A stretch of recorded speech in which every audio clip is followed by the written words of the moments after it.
The plan of the Anunnaki was to create a more advanced race than Earth had at that time, to use for the purpose of mining gold and performing other laborious tasks. This, according to the interpretations of the Sumerian records, was our original purpose as a species, a slave race to mine gold. Sitchin believed that the Anunnaki's original intention was to use us to mine all the gold that they needed, and then destroy our race and leave the planet once they had no more use for us. What's amazing about this interpretation is that there are some incredible discoveries we've made in recent years that lend some merit to this story. As we've previously mentioned, we have the timeline itself. The sudden emergence of Homo sapiens 200,000 to 300,000 years ago is a huge piece in this puzzle. What caused this dramatic jump in evolution from Homo erectus or Homo heidelbergensis at this time frame? Today, archaeologists still have a difficult time explaining it. I don't want to outright suggest that it was explicitly the Anunnaki. Maybe it was a big cosmic monolith, like from 2001, A Space Odyssey. I mean, that'd be pretty cool. Then again, the tablets say it was Enki, so let's go with that for now. Now, here's where we have something really curious. And if you haven't heard of this before, brace yourself, because it's pretty amazing. Right in the area where the Sumerian records state that we mined gold, archaeologists have found what may actually be gold mines. And these ancient ruins are believed by some to date back as far as 200,000 years. Stay open while we go through this, because there's a lot of mystery here, and even more debate around the nature of these ruins, and we'll do our best to cover all sides of the argument.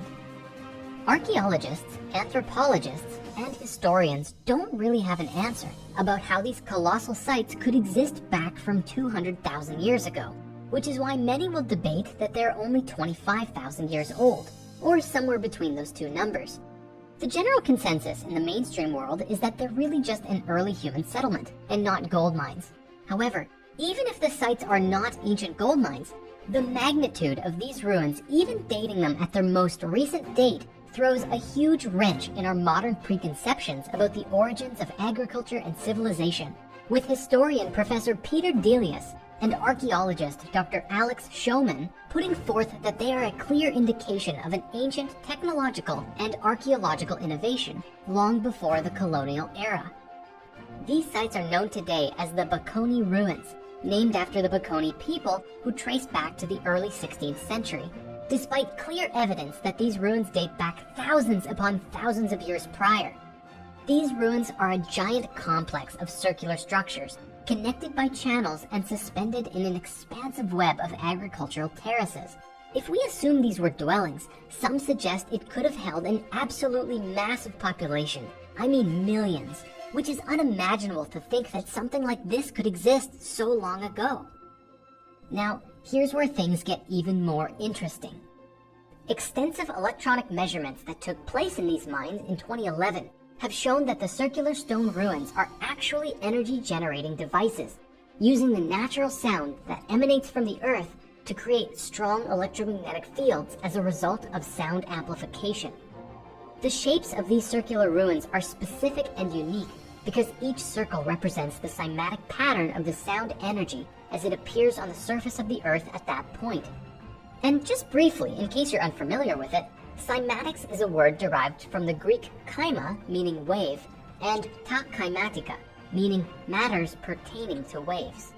The study of cymatics was pioneered by a Swiss medical doctor and natural scientist named Hans Jenny. He was able to create a physical representation of vibration, or how sound manifests into form through the medium of various materials. This fascinating work offers profound insights into both the physical sciences and esoteric philosophies, and illustrates the very principles which inspired the ancient Greek philosophers. These cymatic images are truly awe-inspiring, not only for their visual beauty in portraying the inherent responsiveness of matter to sound, but also because they inspire a deep recognition that we too are intricately connected to the same complex vibrational matrix of reality. As we explored way back in Spirit Science 7, the particles that make up the entire universe move in these same geometric wave-like patterns, and so we see that at every level, the essence of cymatics is present. Now, let's pretend for a moment that these really are ancient gold mines, as many people today believe they are. It would appear then that with a deep understanding of the phenomenon of cymatics, that the Anunnaki were able to mine gold or perhaps move it around using the frequencies of the earth, and thus their gold mines were designed very specifically to resonate with the sounds of the planet, allowing them to do this more easily. We know today that sound levitation is fully a thing, and may even be a great key to flying cars in the future. So is it possible that these sites are an ancient remnant of sound levitation and like uses on an absolutely massive scale? Some sites, such as this one, are even more unique, having seemed to be constructed to very precise phi ratios. I know that so far we've been drawing all these miners with pickaxes, and we're probably going to continue to, but please know that this is all for the ease of telling the story for us today. To these ancient miners, they'd probably think pickaxes were a fairly limited and primitive technology. Regarding these ruins, the man responsible for leading the research on the electromagnetic fields of these sites is Michael Tellinger, who wrote the following about his experiences there. I have measured these spectacular energies and electromagnetic waves, and therefore do not hesitate to make these claims. The fact that these circles are all connected by the stone channels makes it very clear to any scientist who works with electricity or energy that the stone circle complex is a giant energy generating grid that was most likely used in the mining and processing of gold on a scale unimaginable to us today. From Michael's work, he suggests that there was a civilization living at the tip of South Africa mining gold for nearly 200,000 years, a civilization which at some point completely and suddenly vanished from the radar. For those of us today who don't believe in the stories of the Anunnaki, we must ask the question then, what in the blazes were ancient primitive humans doing with all of this gold? What did we use it for? Keep in mind, the general consensus is that at that stage in human evolution, we were purely hunter-gatherers. It was not until 9,500 BCE that the 8 so-called founder crops of agriculture appeared, and these ruins are dated significantly older than this. We know today that gold is a very soft metal, and not really something that we could use like other metals. Certainly not if we were so primitive, as most of the world's historians agree that we were. Critics often put forth against Michael Tellinger and his claims that these sites could not possibly be gold mines, because there is no ancient artifact that we know of made of gold that exists before 4600 BCE. Then again, if the Anunnaki were shipping the gold off to their planet or wherever, it would make sense that humans wouldn't be crafting things out of it anyways. It is most certainly an extremely unique puzzle, made even more amazing by the fact that Sitchin wrote the Anunnaki were mining gold in Southeast Africa way back in 1976, long before the discovery of these sites truly came to light. For all of the people who claim that Sitchin didn't even know how to read the tablets and all of his interpretations are all wrong, I pose the following question. How is this even possible? I know what some of you might be thinking. Michael Tellinger read a Sitchin book, went to Africa, and then claimed some old ruins he found were gold mines. And you know what? Maybe he really was looking for them. However, if we consider that he's correct, and that the energetic and cymatic readings of the site truly do indicate these were gold mines, then it really does call on us to reevaluate everything we think we know about human origins. The back and forth between historians and archaeologists on this subject, and even naming the ruins after the Bakoni people, reminds me of the exact same thing happening around the age of the Sphinx. Today, Egyptologists stand definitively behind the idea that the Sphinx was built around 2500 BCE by the pharaoh Khafre, despite significant archaeological evidence, such as the weathering patterns on the Sphinx, that prove it is significantly older, at least 12,000, if not 35,000 years old. The way that skeptics treat Sitchin and his work, you'd think he was just throwing darts at a map, and wherever they landed was where he pegged the story to take place. But if those ruins truly are the remnants of gold mines, then we have to ask the question, was Sitchin actually able to read the tablets better than everyone else in recent history? Today, most historians believe that the Sumerian tablets don't speak about gold mines at all, and that Sitchin essentially made it up. In the 12th planet, Sitchin explains his reasoning, which actually has to do with Apsu, also written as Abzu. If you recall, Apsu is regarded as the aquifers under Mesopotamia, and Sitchin translated him to actually mean the sun. But after Enki took the throne, Apsu became a location rather than a deity. Sitchin writes, "The Sumerian term Abzu, which scholars have accepted to mean watery deep, requires a fresh and critical analysis. Literally, the term meant primeval deep source, not necessarily of waters. According to Sumerian grammatical rules, either of two syllables of any term could precede the other without changing the word's meaning, with the result that Abzu and Zuab meant the same thing. The latter spelling of the Sumerian term enables identification of its parallel in the Semitic languages, for Za'ab has always meant and still means precious metal, specifically gold in Hebrew and its sister languages. The Sumerian pictograph for Abzu was that of an excavation deep into the earth mounted by a shaft. Thus, Ea was not the lord of an indefinite watery deep, but the god in charge of the exploitation of Earth's minerals. This is a very curious correlation, considering that gold is often called the royal metal, sacred in ancient times, and is the metal most commonly associated with the sun in ancient alchemy, and even related with solar deities. So we see Apsu written first as the sun, and then a physical metal commonly identified as the metal of the sun and sun gods. Wowsy! But you know what? Our discoveries don't end there. Let's now shift the conversation for a moment to explore one more curious relationship between what we know today about human history and the story from these ancient tablets. There is a colloquial mitochondrial Eve theory that scientists first presented in the early 1980s. By 1987, a publication by scientists Kahn, Stoneking, and Wilson revealed that the matrilineal source of our common DNA lineage dates back between 140 and 200,000 years ago. To be clear, the original nomenclature for this finding was Lucky Mother, but when a publication in Science titled The Unmasking of Mitochondrial Eve was released to the world, the name Eve stuck in the minds of the masses. Just to make sure there's an understanding of these results, they refer to a common matrilineal mitochondrial line, a common root of all humans. What's so interesting and why this research has relevance to this part of the story is that the first collective person happened to come from the exact same time frame and valley that humans were mining gold in. The latest research on this from 2013 serves only to create an even more robust data set to support the original date and region of mitochondrial Eve. Isn't it so remarkable that the original theory and still prevalent out of Africa theory of human origin just happens to point at the same valley where the Sumerian records say that it all started? Coincidence? You decide. Let's now bring ourselves back to the story, sometime around 200,000 to 300,000 years ago, when Enki created humanity. If you're knowledgeable of Greek mythology, this part of the story sounds very familiar to Prometheus, the ancient titan who created humanity out of clay. Like Prometheus, Enki stands up for the human race when in conflict with the gods, most of all, Enlil.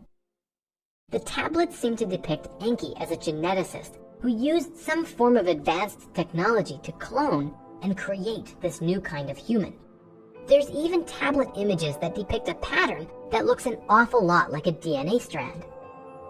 Despite Enki's work, Enlil was still in charge of the operation and would command Enki to modify the genome as he required. Sitchin explains that the combination of earthly clay mixed with divine blood to create the prototype of man is firmly established by the Mesopotamian texts. We also see this reflected in Genesis 2, where Elohim fashioned Adam out of the clay of the soil, and he blew in his nostrils the breath of life, and Adam turned into a living being with a soul. The Hebrew term commonly translated as soul here is nephesh, that elusive spirit that animates a body and seemingly abandons it when the physical form dies. Interestingly, the term Adama, after which the name Adam was coined, originally meant not just any earth or soil, but specifically dark red soil. The Hebrew name for this color red is also Adam, which stems from the words for blood. So this name Adam employed a Sumerian linguistic play of double meanings. The Adam could mean several things. one of the earth, one made of dark red soil, and also the one made of blood. The Sumerian texts also speak of attempts to craft a perfect primitive worker, which along the way resulted in deformed humans created by Enki and the mother goddess Ninhursag, which you might remember from her other name in the Babylonian story, Damkina. Essentially, in an attempt to perfectly match the genome of their human prototypes with the Anunnaki, there were some mistakes that were made along the way through a process of trial and error. Ninhursag also has another name, called Ninmah, and in one particular ancient story called Enki and Ninmah, describes a bunch of awkward failures. In the story, Ninmah produces a man who could not bend his outstretched weak hands, one who could not close his eyes, one with both feet broken, one who is just an idiot. They also made a man who could not hold back his urine, a woman who could not bear children, and a being who simply had no sex organs at all. With each new failed attempt at a proper functioning human, Enki finds a place for them in society, often as servants for the king. Sitchin theorized that this story recalls the first phase of the existence of the hybrid man, a being in likeness and image of the gods, but incomplete in some ways, including sexually, lacking in quote-unquote knowing. However, they were still useful to the Anunnaki's plans as servants in some way, shape, and form. According to this story, for many thousands of years, Enki continually cloned and created new proto-humans who would grow up to become minors. However, these beings were sterile. They could not reproduce. During the period in which they grew into adults, these first humans were placed in an area where they could be contained and not leave. Sitchin believed it was only when they grew up to be useful enough to the Anunnaki that they were transported to the mining area in Africa. However, I would like to fully acknowledge that there's some discrepancy in this idea, because the story of Enki and Ninmah specifically says Ninmah took clay from the top of the Abzu in her hand, and she fashioned from it first a man who could not bend his outstretched weak hands.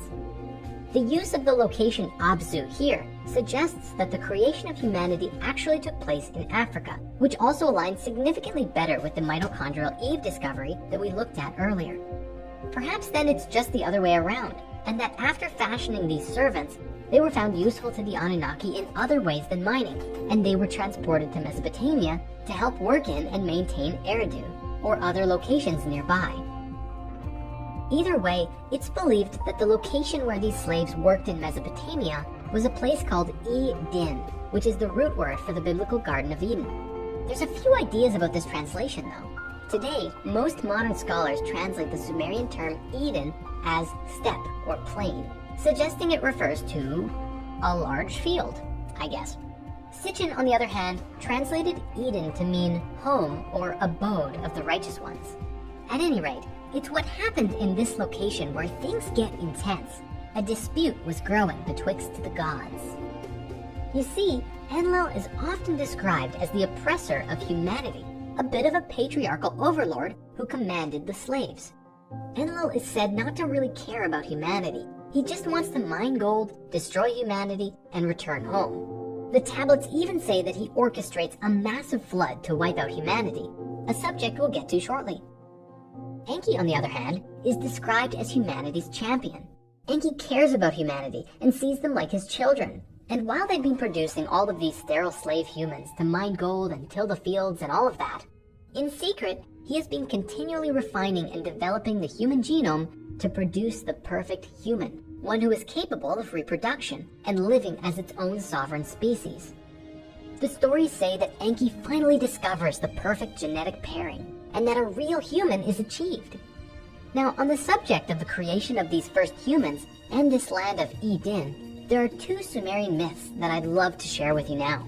The first being Enki and Ninhursag, and the second being the Atrahasis.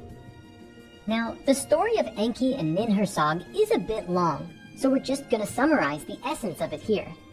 Basically, in the story, there is a paradise land called Dilmun.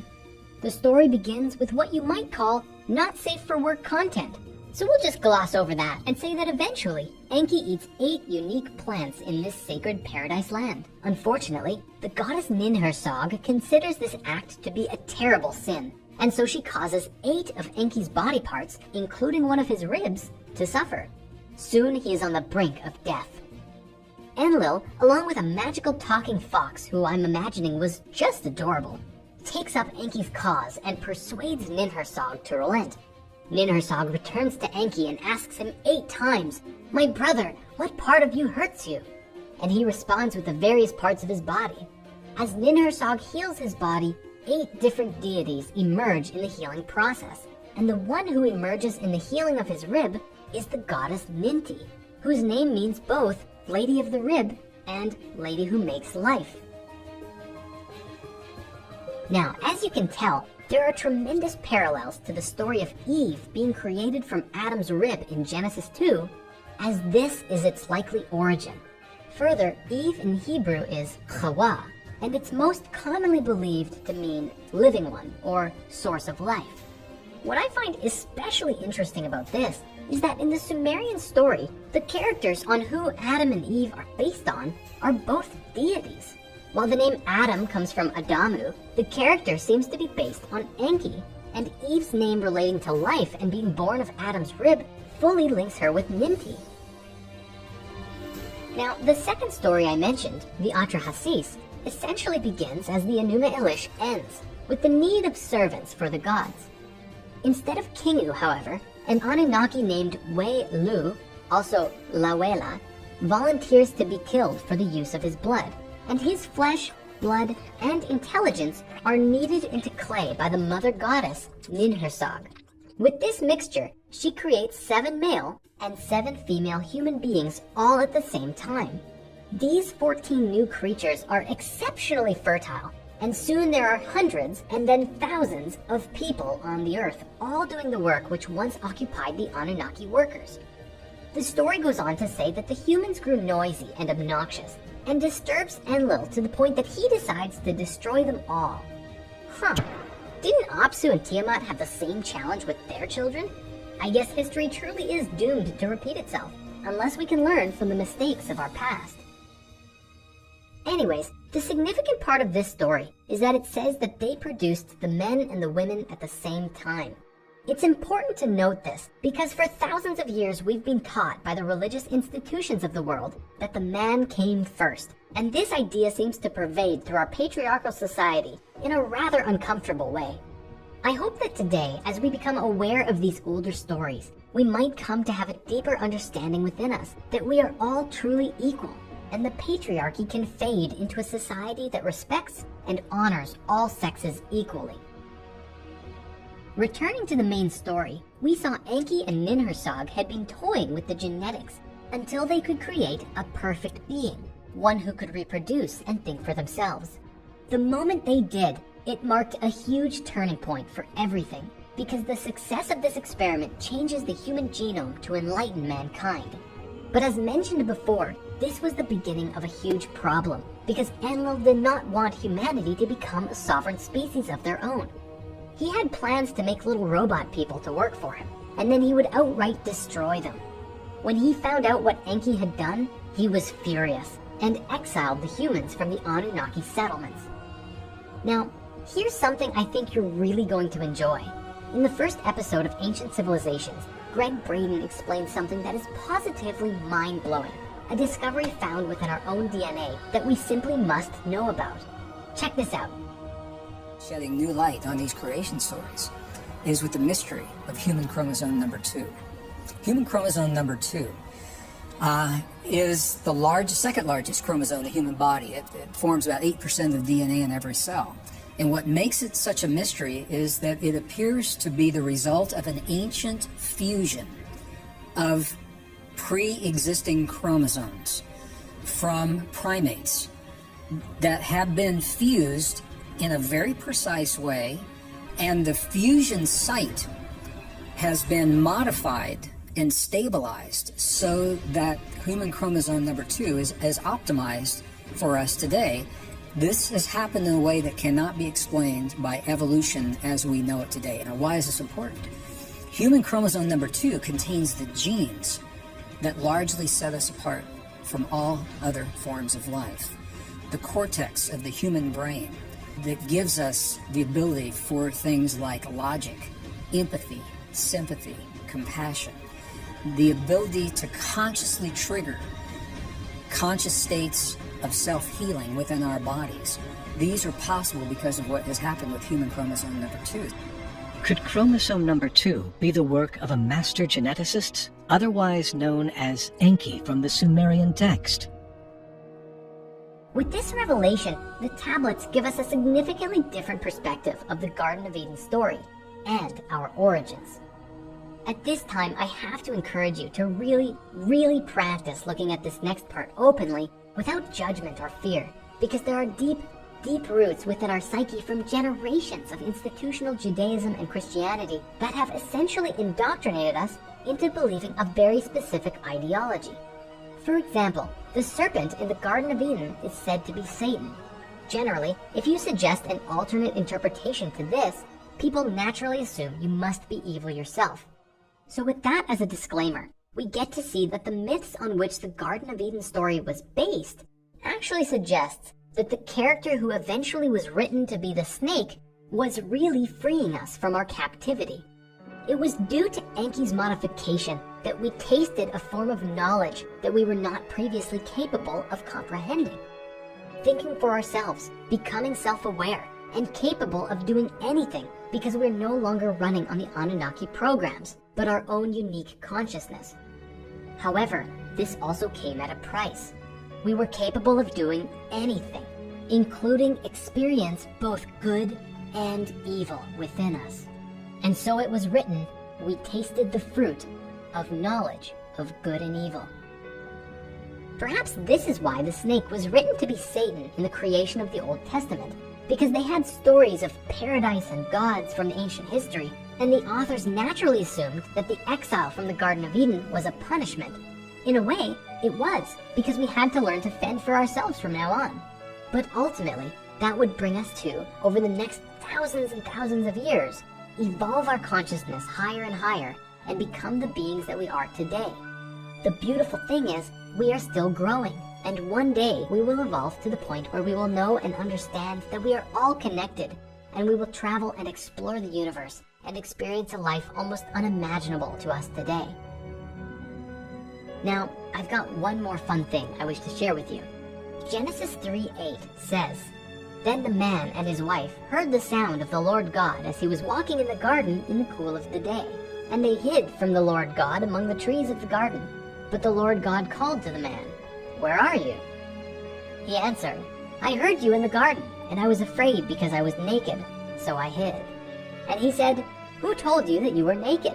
Have you eaten from the tree that I commanded you not to eat from?'" Okay, let's break this down. First, God is walking through the garden. He's walking, implying he has a physical body. In this classic scene, God is walking through the garden calling for Adam and Eve. He doesn't know where they are. Wait. He's God, but he doesn't know where Adam and Eve are? He calls for them and they come. He doesn't know that they ate the fruit until he sees them trying to hide themselves because they are ashamed. It is only then that he realizes what they've done. Now, is it just me, or is it a little curious that a being considered an omnipotent creator deity would both have a body, misplace his creations, and then not know what they've been up to while he was out? On top of that, the name used for God in the original Hebrew Bible is Elohim, and this is a word which is actually not singular. It's plural. It gives support to the idea that the God the Bible is describing was not a singular being, but a race of beings, or at least multiple physical beings. And as we saw earlier, when Enlil found out what Enki had done, he was furious. But regardless of what Enlil had commanded, human beings were created, and this set them on a path. Humanity stepped into a new beginning, free of slavery and into a journey of self-discovery. What's more amazing is that all of this was inscribed in the Sumerian tablets over 2,000 years before the Bible was ever written down.